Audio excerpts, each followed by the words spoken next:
الذي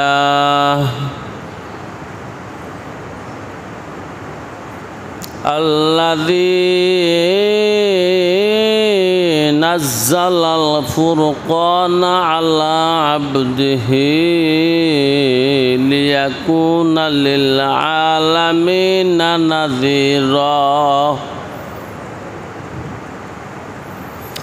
فتحدى بأقصر سورة من سوره مساقع الخطباء من العرب العربا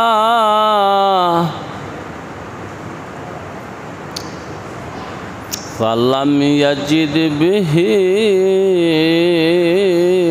قديرا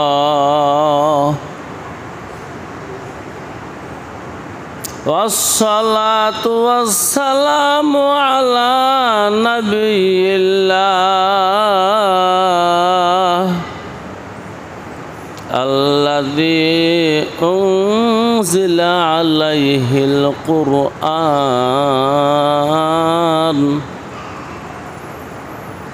وعلى آله وأصحابه أجمعين أما بعد قال الله تعالى في كلامه المجيد والفرقان الحميد إن الله وملائكته يصلون على النبي يا أيها الذين آمنوا صلوا عليه وسلموا تسليما صلى الله على محمد صلى الله عليه وسلم صلى الله على محمد صلى الله عليه वसल्लम इश्क़ महबूब खुदा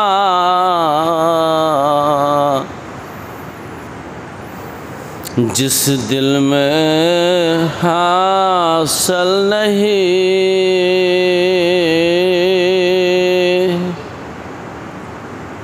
लाखों मोमिन हो मगर ईमान में कामिल नहीं बलगल उला बि कमालिही कशफत दुजा बि जमालिही हसनत जमीउ खिसालिही सल्लु आलैहि व आलिहि। सम्मानित उपस्थिति, जाने मन यारे मन,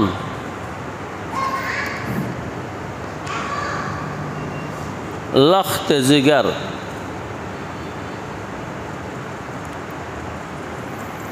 আল্লাহ রাব্বুল আলামিন আমাদেরকে এই ফিতনার জমানায়ও সমস্ত ফিতনা থেকে হেফাজতে রেখেছেন। সমস্ত বিপদ আপদ থেকে, আফাতে সামাবি এবং আরদি থেকে হেফাজতে রেখেছেন, সুস্থ রেখেছেন, সবল রেখেছেন। জুমার নামাজ আদায়ের উদ্দেশ্যে মসজিদ পর্যন্ত আসতে পেরেছি, এসে গেছি। হাজারো নেয়ামত, লাখো নেয়ামত ভোগ করতেছি সর্বসময়। তাই আসুন যুগল কণ্ঠে, বজ্র কণ্ঠে, যদিও আল্লাহ শুনে দেখে, সব শুনে সব দেখে, আমরা মনের উচ্ছ্বাসে প্রাণ ঢেলে একবার বলি আলহামদুলিল্লাহ।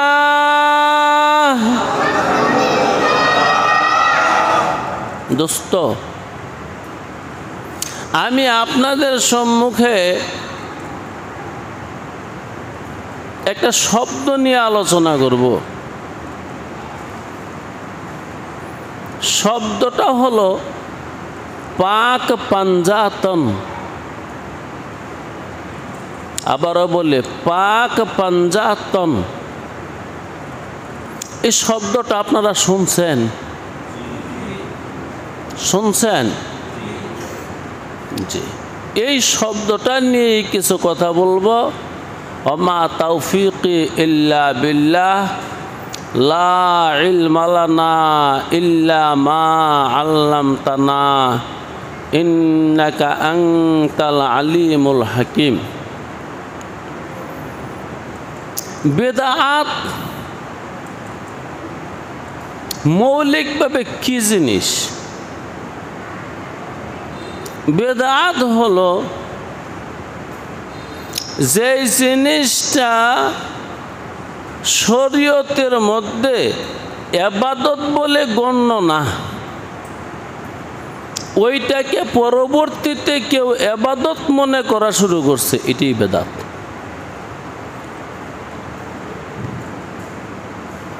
যেটাকে সাহাবারা রসুল থেকে ইবাদত বলে জানে নাই, তাবিঈরা সাহাবাদের থেকে ইবাদত বলে জানে নাই,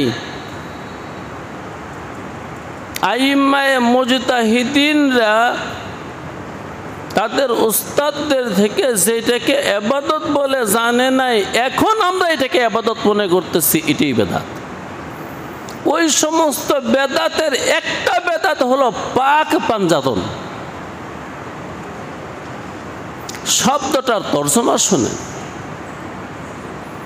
পাক শব্দের অর্থ হলো পবিত্র। পাঞ্জা শব্দের অর্থ হলো পাঁচ। তন শব্দের অর্থ হলো শরীর।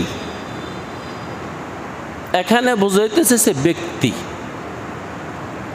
তাইলে পবিত্র পাঁচ ব্যক্তি,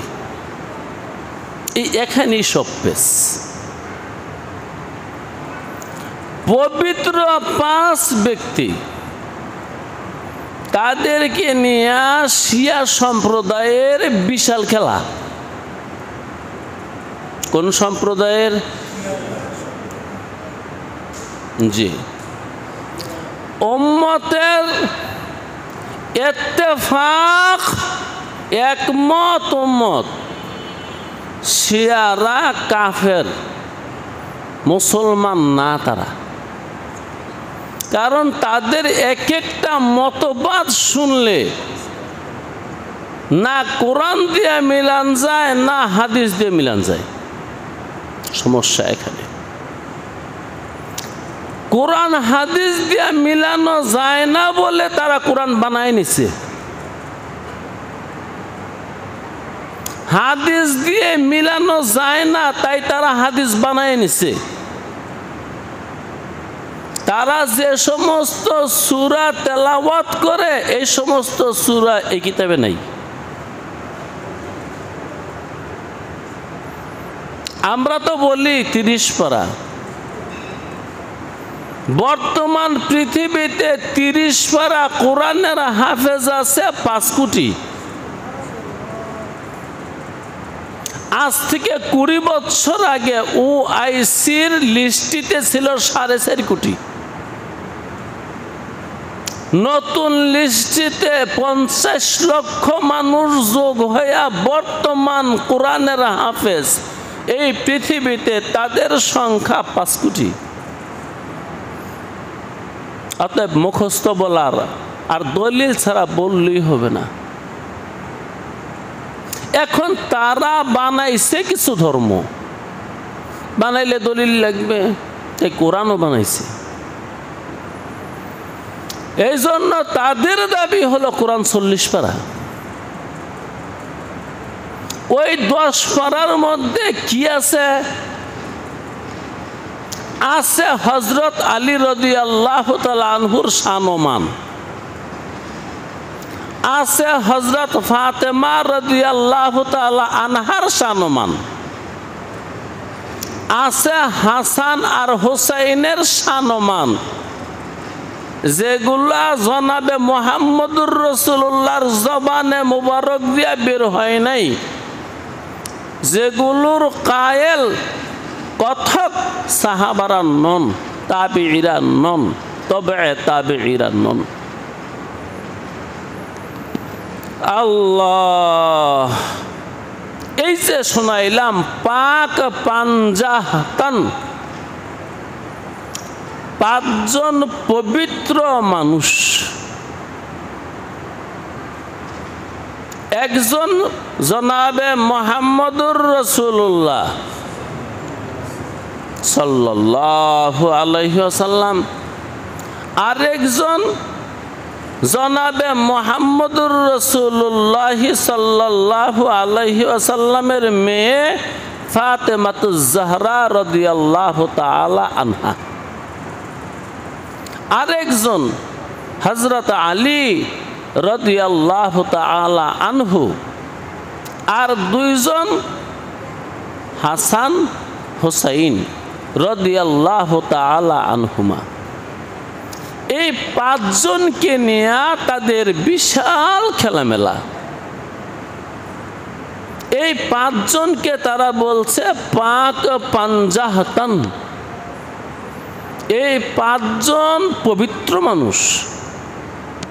আসলে কায়দা অনুপাতে যদি বলি তো শব্দটা হলো পাক পাঞ্জেতন, তার কায়দা বুঝে না। পাঞ্জেতন, এই পাঞ্জে শব্দটা তনের দিকে এজাবত হওয়ার কারণে কায়দা মোতাবেক পাঞ্জের নিচে কাসরা হবে। আসল শব্দ হলো পাক পাঞ্জেতন। এখন কথা হলো এই 5 জনই কি পবিত্র মানুষ না আরো আছে? তাদের বিশ্বাস এটাই, পবিত্র মানুষ কেবল এই 5 জন। যেহেতু আপনি বিশেষভাবে বলে ফেলছেন পাক পাঞ্জেতন, 5 জন পবিত্র মানুষ, তাহলে কি বাদ পড়লো? বাকি যত মানুষ আছে সব অপবিত্র। এই পেছ লেগে গেছে। আরে ভাই, আপনি যদি বলেন খিলগাঁও গ্রামের মধ্যে 5 জন মানুষ এই মানুষ, তাহলে বাকিরা কি? জানোয়ার, অমানুষ। দেখেন এলেম না থাকলে কি হয়। তাদের বিশ্বাস 5 জনেই কেবল পবিত্র। এটাই যদি হয় তাহলে আল্লাহ রাব্বুল আলামিনের অনেকগুলা আয়াতের খেলাফ হয়ে যায়, অনেক আয়াতের। আমি কোরআন শরীফ সামনে নিচ্ছি, কথাই বলবো অল্প। সূরা আহজাবের 33-34 নম্বরে আল্লাহ রাব্বুল আলামিন আল্লাহর রসুলের স্ত্রী যারা তাদেরকেও আহলে বাইত বলছে। এমনকি আলেম যারা তারা সাহাবা যারা আছে তারাও আহলে বাইতের অন্তর্ভুক্ত। আহলে বাইতের 5টা তরজমা আছে। একটা মত আছে কিয়ামতের আগ পর্যন্ত যত মানুষ আল্লাহর রসুলের আনা শরীয়তের অনুসরণ করবে সবাই আহলে বাইতের অন্তর্ভুক্ত। তো কথা হলো, তুমি যদি বলো কেবল 5 জনই পবিত্র, তাহলে বাকি সাহাবাদেরকে তুমি অপবিত্র বলে দিলা। এইটাই তো সমস্যা। অথচ কোরআন বলতেছে রাদিয়াল্লাহু আনহুম ওয়া রাদু আন, তারা মাগফুর, সবগুলা সাহাবা মাগফুর এবং মাহফুজ। আল্লাহ তাদের জীবনের সব পাপ মাফ করে দিয়েছে। আহলে সুন্নাত ওয়াল জামাতের আকীদা এটি, যেহেতু রাদিয়াল্লাহু আনহুম, আল্লাহ তাদের উপর রাজি হয়ে গেছে। আর রিওয়ায়াত তো অনেক আছেই, অনেক রিওয়ায়াত, যেমন আল্লাহর নবী মুহাম্মদুর রাসূলুল্লাহ সাল্লাল্লাহু আলাইহি ওয়াসাল্লাম বলছেন,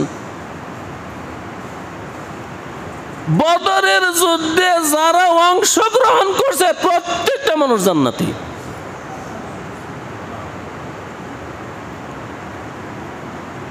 হুদায়বিয়ার সন্ধিতে যে মানুষগুলো উপস্থিত ছিল তারা সবাই জান্নাতি।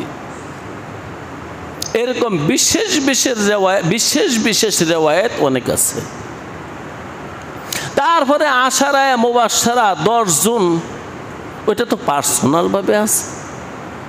তারপরে আবু বকর, ওমর, ওসমানের কথা আলাদা আছে, আরো অন্যান্য সাহাবাদের কথা আলাদা আছে। এবার এটাই বের হয় খুঁজলে এই 5 জনের প্রতি তোমাদের দিলে মোহাব্বত, আর বাকি অন্য সাহাবাদের সাথে তোমার দুশমনি। এই জন্য পাক পাঞ্জাতন 5 জনেই কেবল পবিত্র, আর বাকি যারাই ছিল রসুলের সান্নিধ্যে তারা অপবিত্র, তারা পাক না, তারা নাপাক। অথচ আহলে সুন্নাত ওয়াল জামাত দলিলের মাধ্যমে বের করছে, দুনিয়াতে যত নবী আসছে সমস্ত নবীদের পরে সবচেয়ে বড় বুজুর্গ মানুষ, আল্লাহওয়ালা মানুষ আবু বকর সিদ্দিক। ওমর সম্পর্কে রাসূলুল্লাহ সাল্লাল্লাহু আলাইহি ওয়াসাল্লাম বলেন, আমার পরে যদি কোনো নবী হইতো তো ওমর হইতো। এত বড় বড় ঘোষণা থাকার পরে আপনারা 5 জনকে নিয়ে এইভাবে ব্যতিব্যস্ত হয়েছেন কি প্রমাণে? এবং তাদেরকে কেবল পবিত্র বলে ঘোষণা করছেন কোন দলিলে? যে কি করছেন, অন্য সাহাবাদেরকে আপনারা হ্যাঁ প্রতিপন্ন করছেন, অন্য সাহাবাদেরকে আপনারা অপবিত্র এবং পাপী এমনকি দুষ্ট বলেও গালি দেয়। যেমন শিয়া সম্প্রদায় হযরত আবু বকর সিদ্দিক, ওমরে ফারুক এবং আমিরে মুআবিয়া তাদের মতন সাহাবাকে কাফের বলে। এবার আসুন, এই পাক পাঞ্জাতনের ব্যারাম আমগো দেশে আছে না নাই? আছে, আছে না? আছে। যদি ওই শিয়া সম্প্রদায়ের বিশ্বাস তোমার হৃদয়েও থাকে যে এই পাঁচজনেই কেবল পাক সাফ আর বাকিরা পাক সাফ না। তোমার বিশ্বাস অজস্র হাদিস এবং অনেক আয়াতের বিপরীতে চলে গেছে। আর একটা মানুষ কাফের হওয়ার জন্য অনেকগুলা আয়াত আর অনেকগুলা হাদিসের খেলাফ হতে হয় না। কুরআনুল কারীমের একটা হরফের বিপরীত যদি কেউ কথা বলে সেই কাফের। আর সহিহ সনদের মাধ্যমে যে কথাগুলো রসুলের কৌল ও ফেল আমাদের কাছে আসছে, সনদ সহিহ, এমন যে কোনো একটা কথা সম্পর্কে কেউ যদি বলে এটা শরীয়তের অংশ না, সেই কাফের। যেমন টুপি মাথায় দেওয়া সুন্নত, কেউ যদি বলে না এটা সুন্নত না, সে কাফের। ইলবিসু নিসফা সাক, এই মতনটা মুহাদ্দিসরা বলছেন সহিহ, এর মানে তোমার জামাটা যেন হাঁটুর নিচে হয়। এখন যদি কারো জবানটা বের হয়, আরে কি বলিস, জামা লইয়া ব্যস্ত আছিস, জামার নাম কি ইসলাম, কি বুঝাইতে চাও? বুঝাইতে চাও যে ইলবিসু নিসফা সাক এটা শরীয়ত না, এর মানে তোমার জামাটা যেন নিসফা সাক হয়, এটা শরীয়ত না, এটা বুঝাইবার চাও? যদি বুঝাইবার চাও তুমি কাফের। ভাইও, মুসলমান হওয়া খুব হিসাবের ব্যাপার সেবার। আমল যেমন তেমন, ঈমান হলো আসল। ঈমান যদি থাকে, আপনি নামাজ ছাড়াও জান্নাতে যেতে পারবেন, রোজা হজ যাকাত ছাড়াও পারবেন, হয়তো আযাব হবে। আর ঈমানে যদি সমস্যা থাকে, হাজারো ইবাদত বন্দেগী, তাসবিহ তাহলিল, তেলাওয়াতে কোরআন, উমরা, হজ, নফল রোজার যদি পাহাড়ও থাকে, খোদার জাতের কসম কোরআন হাতে আপনি পার পাবেন না। যদি আপনার কোনো একটা কথা কোরআন হাদিসের বিপরীতে চলে যায়, মানার কথা বলি নাই, বিশ্বাস আকীদা যদি কোরআনের বিপরীত চলে যায়, পুরা কোরআন না, একটা অক্ষরের, আপনি যদি বলেন বেশি না, যেমন সূরা বাকারার শুরুতে আছে আলিফ লাম মিম, এখানে কয়টা অক্ষর? তিনটা। যে এখানের আলিফটা এটা কোরআনের অংশ না, বাস আপনি কাফের। তো বলতেছি, আপনি পাক পাঞ্জাতন নিয়ে এত ব্যস্ত হইলেন, এমনকি ব্যস্ততার চোটে আমাদের সমাজের অনেক মানুষ এই নাম শুনলে নামের উপর চুমা দেয়। আরে বাবা, রসুলের নাম শুনলে চুমা দিতে হবে। 1400 বছর পরের তুমি একজন মুসলমান, তোমার হৃদয়ে এত প্রেম রসুলের উপর, রসুলের প্রতি, অথচ তুমি এক ওয়াক্ত নামাজও পালা করে পড়তে রাজি না। যে সাহাবারা জীবন দিছে, মাল দিছে, জান দিছে, সব দিছে, বিশুদ্ধ কোনো রেওয়ায়েত দ্বারা প্রমাণ করতে পারবেন না সাহাবারা রসুলের নামের রূপে, অথবা হ্যাঁ সাহাবারা রসুলের নামের উপর চুমা দিছে। জি, প্রথমেই বলছি যে এটা শরীয়ত না, কোরআন না, সুন্নত না, ওইটাকে যদি ইবাদত মনে করেন, এটার নাম বিদআতুন। অকুল্লু বিদআতিন দলালাতুন অকুল্লু দলালাতিন ফিন্নারি। বেদাতের ঠিকানা কোথায় রে ভাই? আমাদের সমাজে কিছু মানুষ এই পাক পাঞ্জাতনের এতই ভক্ত ওই শিয়াদের থেকে শিখছে। আমাকে তো পড়ালেখা নাই, এজন্য যার কাছে যেই দেখি এই ধর্ম। পড়ালেখা না থাকলে এমনই, যেটা দেখি এইটাই ভাল লাগে, যেটা ভাল লাগে এইটাই ধর্ম বানাই।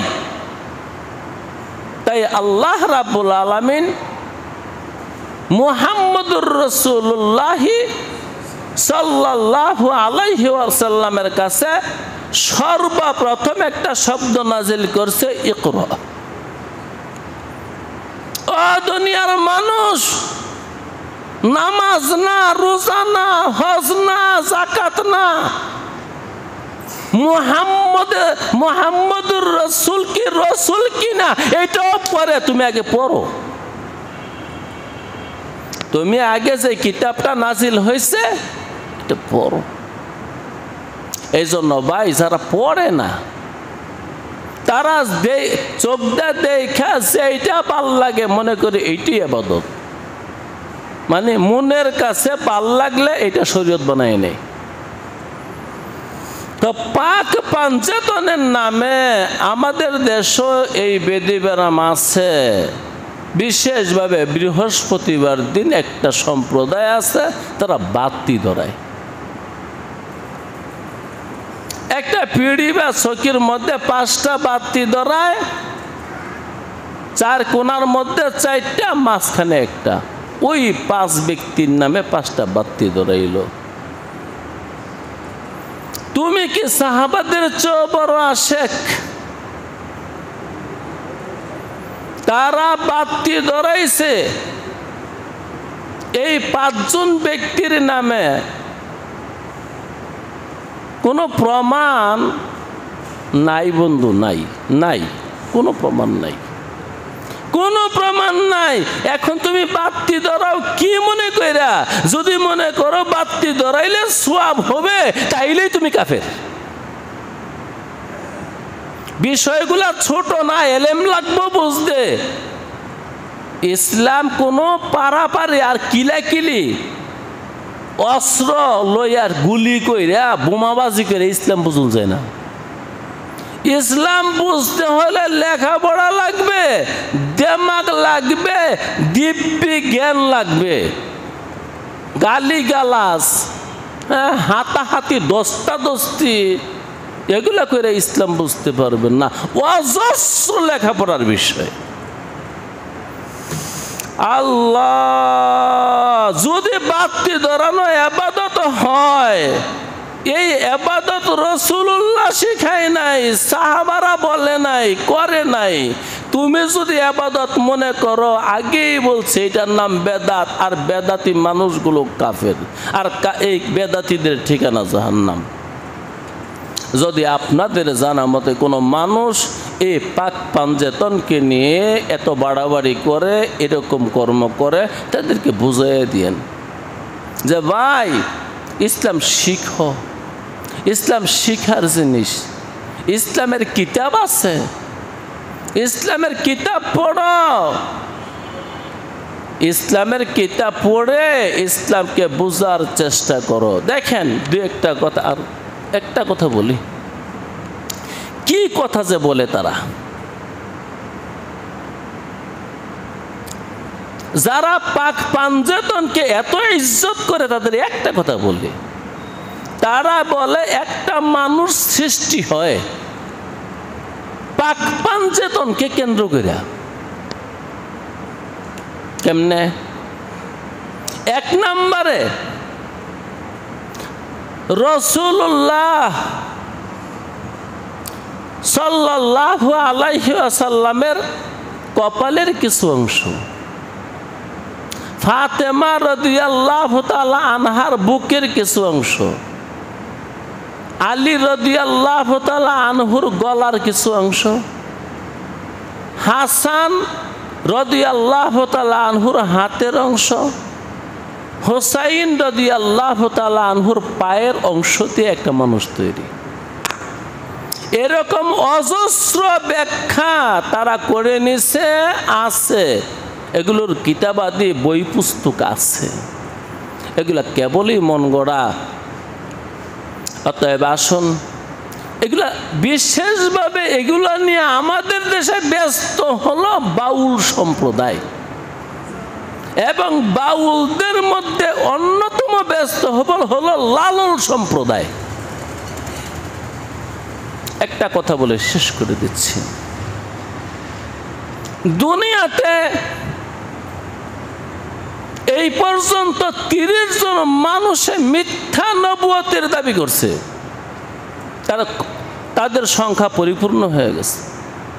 ওই মিথ্যা নবীর দাবিদার যারা ছিল তারাও ইসলামের এবং মুসলমানের এত ক্ষতি করতে পারে নাই, বাংলার জমিনের লালনে যেই ক্ষতি করে দিছে। কেমনে? তার কথার এত মারিপেস বুঝার মতন ক্ষমতা আপনার থাকবে, দূরে থাক, যারা বাংলা ভাষায় পিএইচডি করছে এরাই লইতে পারে না। আর এই সমস্ত গান অনায়াসে শুনতেছে আর মাথা জ্বলিয়েছে। মাথা জ্বলানোর তর্জমা হলো স্বীকৃতি দিলাম, মান্না নিলাম, মান্না নিলাম, মান্না নিলাম, মান্না নিলে কাফের, মান্না নিলে মুশরিক, মান্না নিলে মুশরিক। আর প্রত্যেকটা মুশরিক চিরজাহান্নামী, প্রত্যেকটা মুশরিক চিরজাহান্নামী। সুন্নত পড়েন সে দেখা।